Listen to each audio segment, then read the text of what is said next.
मेरी दुनिया, मेरी दुनिया, मेरी दुनिया।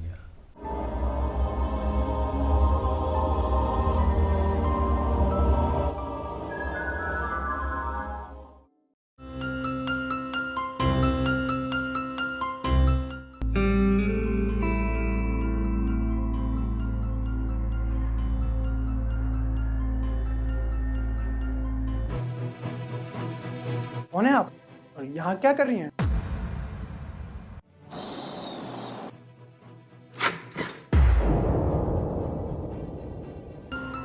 अरे ये क्या कर रही हैं आप?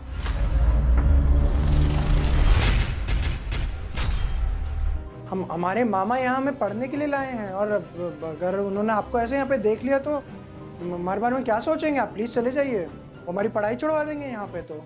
आप घबराइए नहीं, हमें पता है आप अपने मामा के साथ रहते हैं और आपकी 2 मासियाँ भी इसी कैंपस में अपने परिवार के साथ रहती हैं। आप बिल्कुल भी चिंता मत कीजिए, यहाँ कोई नहीं आने वाला है। आपके मामा की लड़की परी, वो मेरी बहुत अच्छी फ्रेंड है। परी? और इस वक्त अभी वो दरवाजे के बाहर पहरा दे रही है, तो वो यहाँ पे किसी को नहीं आने देगी। लेकिन आपको चाहिए क्या? यहाँ आप आई क्यों हैं आखिर? मेरी बात को गौर से सुनिए आकाश, मैं यहाँ सिर्फ थोड़ी देर के लिए आई हूँ और इस थोड़ी देर के बाद मैं यहाँ से हमेशा के लिए चली जाऊँगी और फिर कभी नहीं आऊँगी आकाश, फिर कभी नहीं आऊँगी।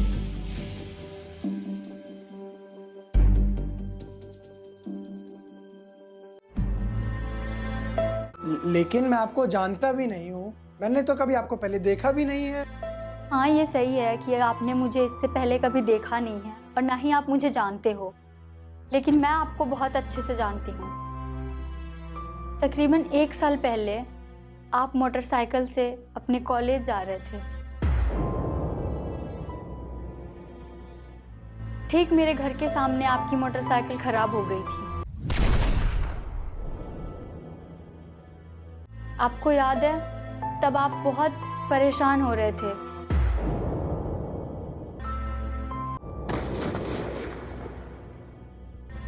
आपके चेहरा, आपकी बदन पूरा पसीना से भर गया था।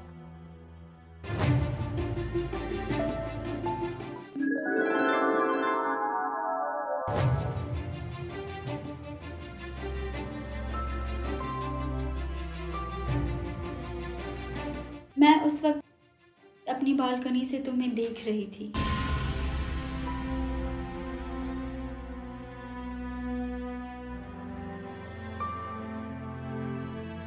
फिर अचानक मेरे अंदर एक अजीब सी कैफियत पैदा हुई।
मेरे जज्बात में हलचल सी मच गई। ऐसा लगा जैसे किसी ने मेरे दिल को अपनी मुट्ठी में जोर से भींच लिया हो।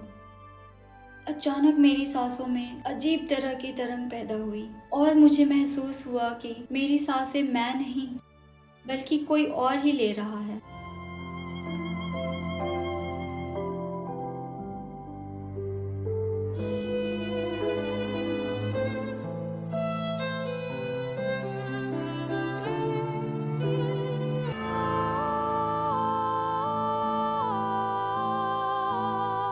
मैंने अपने छोटे भाई से एक पानी का बोतल तुम्हारे लिए भेजा।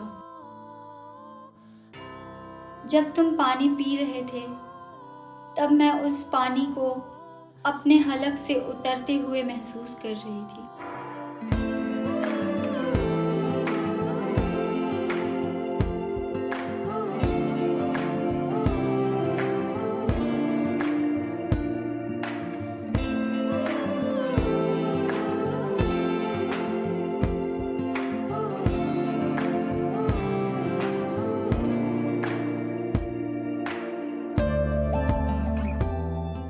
पानी पीकर तुम्हारी सांसों की रफ्तार तो कम हो गई, लेकिन मेरी सांसों की रफ्तार 100 गुना बढ़ गई।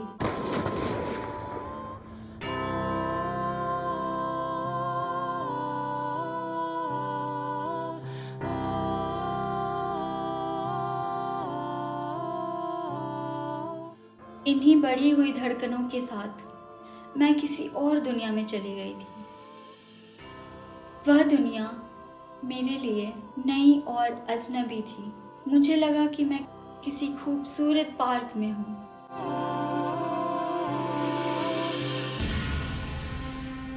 और बहारें हमारे ऊपर फूलों की बारिश कर रही हैं। चमन में चारों तरफ नूर की चादर बिछी हुई है। सारे फूल और डालियां लहलहा रही हैं। फरिश्ते झूम रहे हैं और परियां आसमान से उतरकर जमीन पर इतरा इतरा कर रक्स कर रही हैं।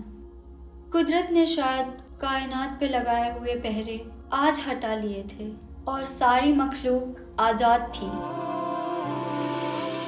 फिर मुझे महसूस हुआ कि चांदनी रात में कोई आसमान से सितारे तोड़कर मेरी मांग भर रहा है। यह मेरे ख्वाबों की मराज थी।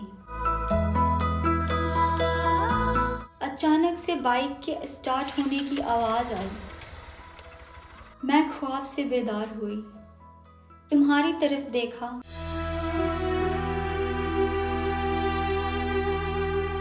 बाइक स्टार्ट होने की वजह से तुम पुरसुकून हो गए थे,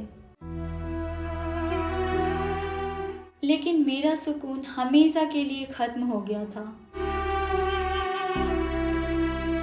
तुम अपनी बाइक स्टार्ट कर कर चले गए, लेकिन अपने साथ साथ हमारा चैन भी ले गए। मैं अंदर ही अंदर बर्फ की तरह पिघल रही थी। मैंने आसमान की तरफ देखा। मुझे दिन के उजाले में एक तन्हा सितारा नजर आया जो अपनी पूरी आबोताब के साथ चमक रहा था। लेकिन फिर अगले ही लम्हे बादल के एक टुकड़े ने उस तन्हा सितारे को निगल लिया और बारिश की बूंदें जमीन पर गिरकर इधर उधर फिसलने लगी। अब बारिश रुक चुकी थी, तूफान थम चुका था, लेकिन मेरे अंदर का तूफान भयानक शक्ल इख्तियार कर चुका था। जब तुम अपनी बाइक स्टार्ट करके जा रहे थे, तब हमने पीछे से तुम्हारी बाइक का नंबर नोट कर लिया था।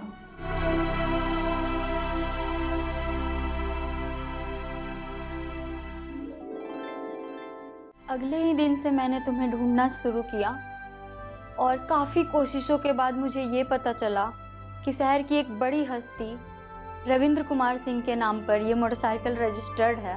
मुझे ये भी पता चल गया कि रविंद्र कुमार सिंह के बहन का लड़का आकाश इस मोटरसाइकिल से कभी कभी कॉलेज जाता है। उसके बाद मैंने ये पता करना शुरू किया कि उस घर की कौन सी लड़की मेरे स्कूल में पढ़ती है। उसके बाद काफ़ी जांच पड़ताल के बाद मुझे ये पता लगा कि एक लड़की है परी, जो कि उसके मामा की लड़की, वो 11th क्लास में मेरे स्कूल में पढ़ती है। उसके बाद मैंने काफ़ी कोशिश के बाद उससे दोस्ती करनी स्टार्ट करी। मुझे परी के करीब जाने में तकरीबन 1 साल लग गया, लेकिन इन 1 सालों में मैंने परी को काफी अच्छा दोस्त बना लिया।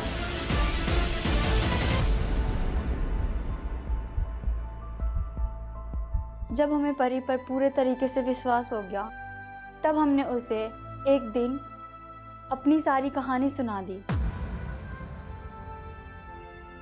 और उससे रिक्वेस्ट किया कि वो सिर्फ एक बार तुमसे मुझे मिलवा दे।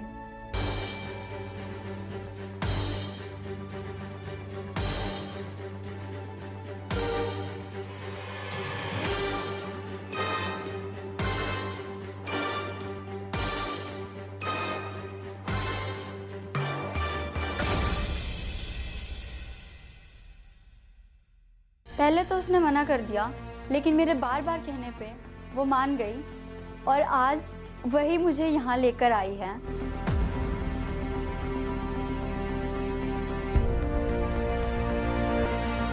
ये सब क्या है? तुम परेशान मत हो, परी यहाँ किसी को नहीं आने देगी।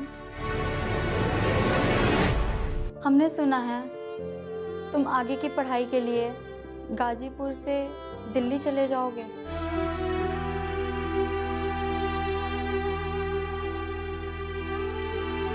मुझे नहीं पता कि मैं कहाँ रहूंगी।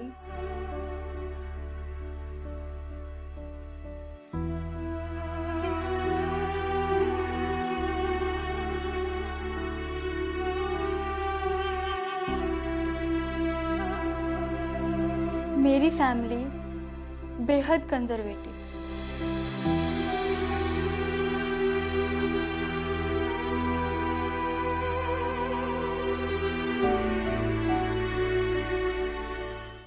हमारे यहाँ केवल अरेंज मैरिज होती है और प्रेम प्रसंग के मामले में लड़का और लड़की दोनों को जान से मार दिया जाता है। लेकिन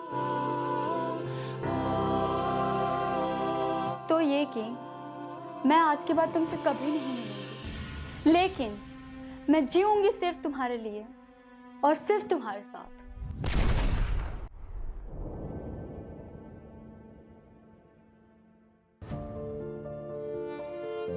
ये सब क्या है? बस मेरी ये रिक्वेस्ट है कि मेरी 2 ख्वाहिश पूरी कर दो, उसके बाद मैं तुम्हारे पास से हमेशा के लिए चली जाऊंगी।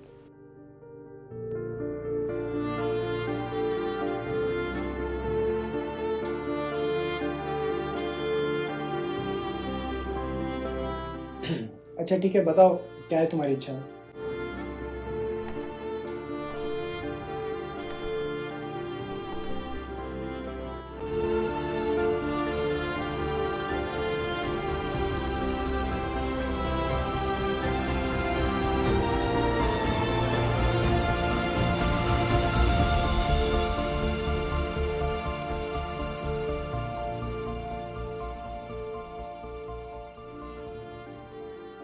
इस रुमाल पर मेरा नाम लिखा है और तुम्हें मुझसे एक वादा करना होगा कि तुम इस रुमाल को हमेशा अपने पास रखोगे और इसको अपने आप से कभी दूर नहीं होने दोगे। करो वादा। ठीक है, लव। अच्छा बताओ तुम्हारी दूसरी इच्छा क्या है?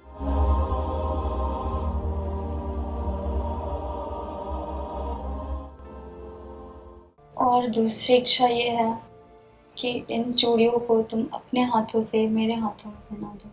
इसके बाद मैं हमेशा के लिए तुम्हारे पास से चली जाऊंगी। लव।